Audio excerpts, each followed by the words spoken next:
Laugarren puntu honetan hitz egingo dugu prestazioei buruz. Zeri deitzen diogu prestazioia? Izango dira zera hori guk jasotzen ditugun onurak, kotizatu dugunaren arabera. Orduan, depende zenbat kotizatu dugun, izango dugu gehiago lau gutxiago. Orduan, honen arabera bereizten dugu. Kotizazioipeko prestazioiak eta prestazioi ez kontributiboak. Kontributiboak, prestaziones kontributiboak gaztelerak edo kotizazioipeko prestazioiak hori dira pertsonak horiek hori lortzeko betetzen dituzten baldintzak kasu horietan jasoko dituzte. Baina badago beste pertsona batzuk baldintza betetzen ez dituztelako, inoiz kotizatu ez dutelako, edo baliabiderik ez dutelako, eta bar, orduan kasu horretan, honen arabera prestaciones no contributivas, prestazio ez kontributibo horren bidetik, horren hildotik joango dira. Kasu honetan ez da beharrezkoa afiliatua egotea, edo kotizaturik izana. Depende zein den gure lana, zein den gure jarduera profesionala, bereizten ditugu bi mota. Araubide orokorra, gaztelera esaten duguna, regimen general.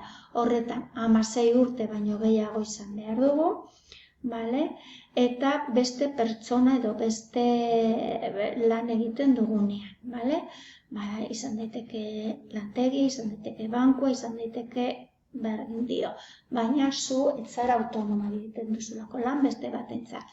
Artistak, kirolari profesionalak, funtzionarioak horren barruan daude. Eta gero badago zera regimen espezial edo araubide berezia. Kasu honetan daude autonomoak, hau da zure negozio daukasunean, zu kudeatzen duzunean zure negozioa, zu zara zure nagusia, autonomoa zara. Kasu horretan, araubide berezi horren barruan zaude, regimen berezia, entzuten baduzu gaztelaz.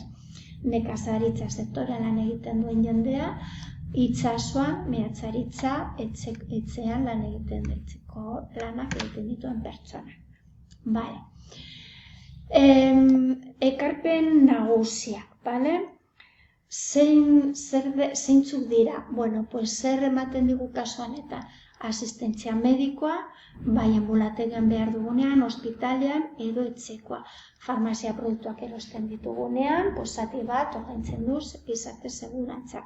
Edo birgaitza seguruak, hau da, servicios de rehabilitación, gazte esaten duena, Nor du horren eskubidea biztanleria osoa, ez dago salbuespenik, mundu guztia langileak, bere senideak, langabezian dagoenak, pentsio zera jubilaturi dagoen jendea, horretarako, osasun laguntza horretarako eskubide daukagu guztiok. Zeintzu dira alde baterako ezintasuna, gazteleraz temporal. Kausa zeintzu dira, denbora gutxitan, bajan zaudenean. Gripe daukazulako, istripu txiki bat izan duzulako, halako gorabera txiki bat dagoenean, txikiko meien artean, jakina, kasu horretan, aldi baterako ezintasuna, ez da luzatuko denboraz.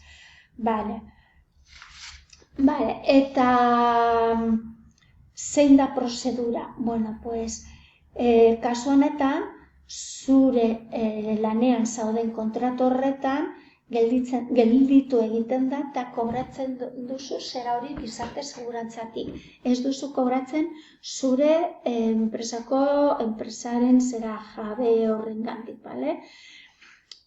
jakina egon behar zara afiliaturik, eta langile horrek kobratuko du bere gaixotasuna edo ondo egon arte denbora horretan.